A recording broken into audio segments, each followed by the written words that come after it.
All right, so in this video, I want to go in depth on desire, or Eros, the Greek god of desire, and how this is a fundamental part of our experience and how we can be free within Eros instead of without it, as many spiritual traditions, including some schools in Buddhism, would claim. So again, numerous spiritual traditions often claim that desire is a hindrance, keeping you from freedom. And this is often true. Depends on what kind of freedom we're talking about. And it also depends on what you actually want, what you desire, and how you're relating to your desires. Because we will find that if we are desiring the end of our suffering, the end of our desires, then that actually is a desire in and of itself. So in a sense, we can never escape our desires. It's a part of this place, it's a part of experience. So again, the question is, what do we want? If we want to be free of our desires, to release clinging to material things or our emotions, our thoughts, our mind, and the relative world overall, then yes, working towards releasing those things is the move. It's a valiant goal. It's absolutely beautiful, and actually I would say maybe necessary to be able to touch, experience, and to be able to taste the contentedness, the simplicity, and the freedom that comes with living beyond what we think we need, what we think we actually desire. Being able to come into contact with something eternal, something that is not dependent on external conditions, not dependent on how I feel, if I have food to eat, if I have a place to stay, finding a happiness beyond everything in this world. This is absolutely noble and again, valiant. But is this an objective end? I would argue no. So again, the fruit of this path of letting go of desires is finding and cultivating an experience of contentedness and joy that is not dependent on anything in this world. I hope you can feel the immensity of what this means to be able to come into contact with something like this. From my experience, having touched that just a little bit, I will say that nothing in this experience of this relative world of the highs and lows can touch that level of simplicity, freedom, clarity of mind. It is beautiful, gorgeous, and really actually completely changes your life when you touch into that, and that is something that I know for sure. Again, this is a priceless experience to come into contact with freedom beyond the relative world, contentedness with nothing material. But like I said, in this view, we are still desiring to end our desires. So in a sense, we can never escape them. There's always desire for something. So once we've achieved this state of being free of desires, of finding that freedom and happiness, fulfillment beyond anything of this world, listening to ourselves deeply and asking the question, is this actually all that I want? Is all that I want just to be free of my desires, to be free of my clinging and craving? Knowing the immensity of the beauty of that place, I will say that there was something in me that said no, that said I still, having known this place, crave the complexity, the richness, the diversity of experiences that we can have internally as well as externally while we're incarnate, while we're in form, while we have these tools to work with.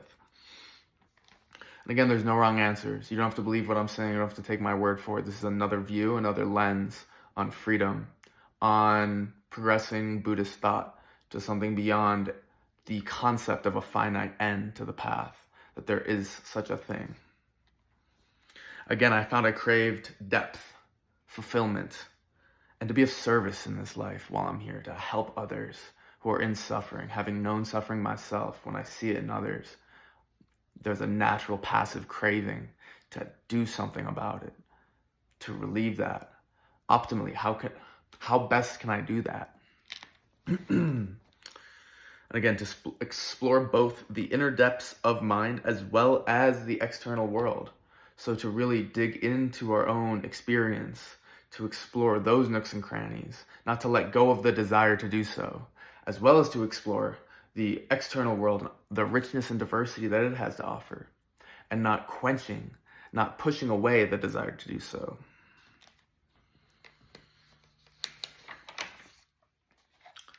So instead of being free of our desires, which is what numerous traditions will state, I found that there can be a different flavor of freedom. Finding freedom within our desires, letting go into what is organically and passively flowing through us all the time, no matter what we do. Letting go into that, not resisting it, opening to it, letting it move us, letting us feel the pain and the lack that comes with desire. Because when there is a desire for anything in this world, there is a fabrication that I'm not, in a sense, complete the way that I am right now, thus I want this thing. And that's a beautiful thing if we can lower our resistance to it. Let that pain sink and let it move us, let it change us, let it inform how we act, how we navigate through this place. Again, in changing how I related to the desires moving through me, I found I could navigate the depths of my craving while being able to hold the pain and the sense of lack that came with them, with the craving. By lowering my resistance to craving, embracing it, I reduced the corresponding suffering to something very manageable. Again, as Shinzen Young says, our experience of suffering is our experience of pain multiplied by our resistance to that pain. So if the pain of craving, the pain of desire is present, if I lower my resistance to the pain of desire, then all of a sudden it's something very manageable. It's not crippling me. I can move through it with it. Say thank you. Let it inform me of what do I want? What do the angels want through me, in a sense? So now able and willing to embrace the flow of desire, the question became, what do I really want? And I would say that this is a very deep question. Possibly, I would say actually certainly, an unanswerable question. You can never put a box on the depth of this notion of what do I want? And that's a necessity. We have to keep it open like that. We can't try to close it in, put a box on it. Then it dies, in a sense. That desire, that craving, that eros. So with freedom beyond desire, with knowing freedom beyond desire, with, again, tasting that place where I don't need anything to be happy. I don't need food to eat. I don't need air to breathe. I can be happy with what's given. Again, this is a very somatic experience, a very somatic knowing. It's not up here. You have to really endure a level of renunciation, of letting go of a lot, materially, internally, letting pain come through you, letting lack come through you, letting grief, remorse, all of these things come through you, opening to it, letting your guard down, letting it move you. And in that place, when we allow all that, and we can still get in touch with that contentedness and that freedom and that peace, that stillness of mind, from this place, knowing this place of freedom beyond desire, we can embrace the full force of our eros and not let it cripple us. Embrace the full flow of our desires, not say, who am I to be that? Who am I to do that? Who do I think I am? These are limiting beliefs. And when we have these limiting beliefs and we hold them to be true, we create a world for ourselves where they are. Just like if we break through them, we create a world for ourselves where they're not solid and real, where we can be anything we want. We can quite literally, maybe, do what we want, depending on our circumstances, work towards whatever we desire deeply at the level of the heart.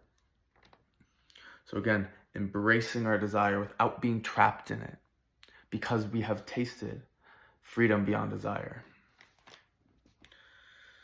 Knowing with certainty that there is peace and happiness without fulfilling any of my desires, I can go deeply into them. Unbound, we can explore inner and outer worlds in depth, letting, again, the pain of our desires move us, not being handicapped by them, not saying there's something wrong with this pain, with this lack, letting it in.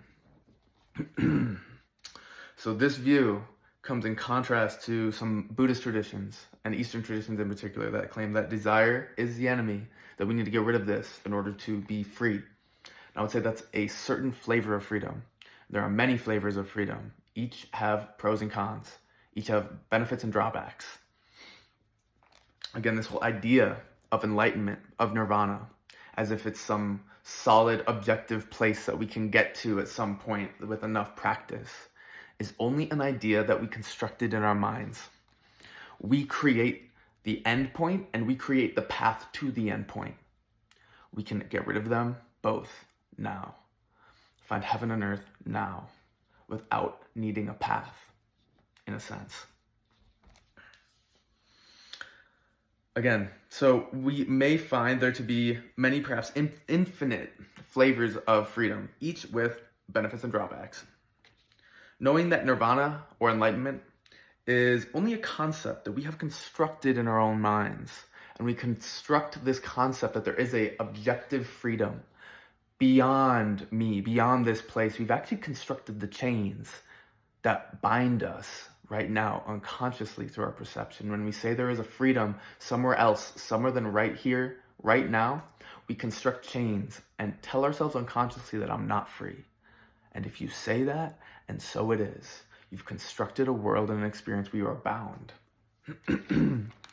Again, when we claim that we desire freedom, enlightenment, or nirvana, to achieve it at some point in the future, we are unconsciously constructing an experience for ourselves where we are not free in the here and now. And we can break these chains of mentally fabricated bondage when we realize that we are the ones who have made them. Only we can put ourselves in chains, and only we can free ourselves from these same chains. So in a world based in duality, the sun wouldn't feel so good without the rain. We need the negative, unpleasant experiences in order to know pleasant or positive experiences. We cannot have one without the other. We cannot have day without night. We need both in order to experience anything, in a sense. We need that relativity to feel sensation, to know the differences. So we need negative experience in order to construct positive ones, because the positive ones are relative to the negative ones. We need that reference point. The illusion that this is not nirvana is a construct built on our preferences, actually. Aversion and clinging, our aversion to negative experiences, is what creates an experience for ourselves that says, this can't be heaven, this can't be nirvana right now. Why? Because I don't like this.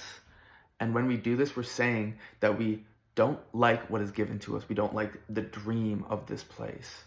And we're constructing a world where this is not heaven, this is not nirvana right now. Only for ourselves. This is not objectively how it is. And when we start to work through these chains, these levels of bondage of the mind, these assumptions of solidity, we can start to break through them, see through them, create what we want out of them, get more agency in our lives. So now I want to bring a beautiful poem in. It's called The Verses on Faith Mind by, I believe, the third Zen patriarch. I just want to read the beginning of it. So it starts with, the great way is not difficult for those who have no preferences. When love and hate are both absent, everything becomes clear and undisguised. Make the smallest distinction, however, and heaven and earth are set infinitely apart. If you wish to see the truth, then hold no opinions, for or against anything. To set what you like against what you dislike is the disease of the mind. Again, to set what you like against what you don't like is the disease of the mind. How do we cure ourselves of this disease of the mind? By lowering our preferences to, I like this, I don't like that. I like freedom, I don't like bondage. I like being free of my desires, I don't like the desires. When we do this, we're creating a duality. And if we open to these desires coming through us, then we can merge the duality and find the perfection, the beauty in it, the nirvana, the heaven, the enlightenment within it.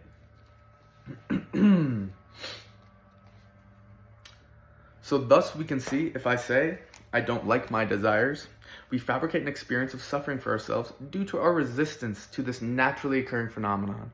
Because again, your desires flow through you, like your mind creates thoughts, like your mouth produces saliva. It's a natural part of life. There's nothing we can do to stop it. There's always a desire for something. And again, when we do this, we are separating heaven and earth, and separate it at all, and it's infinitely set apart. So again, finding freedom within desire to end the false duality between heaven and earth. To perceive this place as nirvana, as perfect whole, even with the presence of tragedy and evil. Again, to take this world as it is, just like we take ourselves as we are. To see the wholeness and the perfection and the flawless nature in the polarities, in the dualities of good and evil, good and bad, of right and wrong. All of it, internally and externally. Can we perceive the perfection in it? Although we still work to change this world, make it a better place for us and everyone in it. We don't fall into complacency. Listening to the heart and the soul, being open to that degree, to listen to the pain of the world and then to act accordingly, to know at the level of your spirit, how can I make this place better? Listening to that, not rejecting it, but still being able to perceive and know a place beyond it, to know the perfection beyond it. Again, while still acknowledging the necessity of the darkness, knowing the inseparability of the light in this world and the darkness of the world. Opening to the pain and darkness within ourselves. Opening to our desires. To honor them because they're gifts. These desires that we have are gifts from something so much larger than us, something beyond us, and also something very close to us simultaneously. So again, with a loosened self-view, when I don't see myself as just Ben, as a solid idea of an individual separate self. Again, seeing through this idea of Ben, knowing Ben to be a concept fabricated in mind, we can ask ourselves this question: whose desires even are these? If they're not Ben's, who are they? Whose are they? You can hold the view that these are desires straight from source, straight from creation itself. And this can be a potent view to hold, to know that the gods and the angels desire to live through you, desire to see through your eyes and move through your body. And ultimately, who would we be to try to stop them? Who would we be to try to stop that flow of desire? For the angels, the deities, the gods, source itself to try to move through, to explore its own creation. Again, so this is my whole spiel on desire. If you made it through this whole video, congratulations, this shit's crazy. Follow me on Instagram, it's where I post most of my stuff. It's at DuffDaddy100, DuffDaddy100. More content like this to come. If you have any questions, please comment, hit me up, because I would love to talk about this stuff. Yeah, love you guys. Thank you.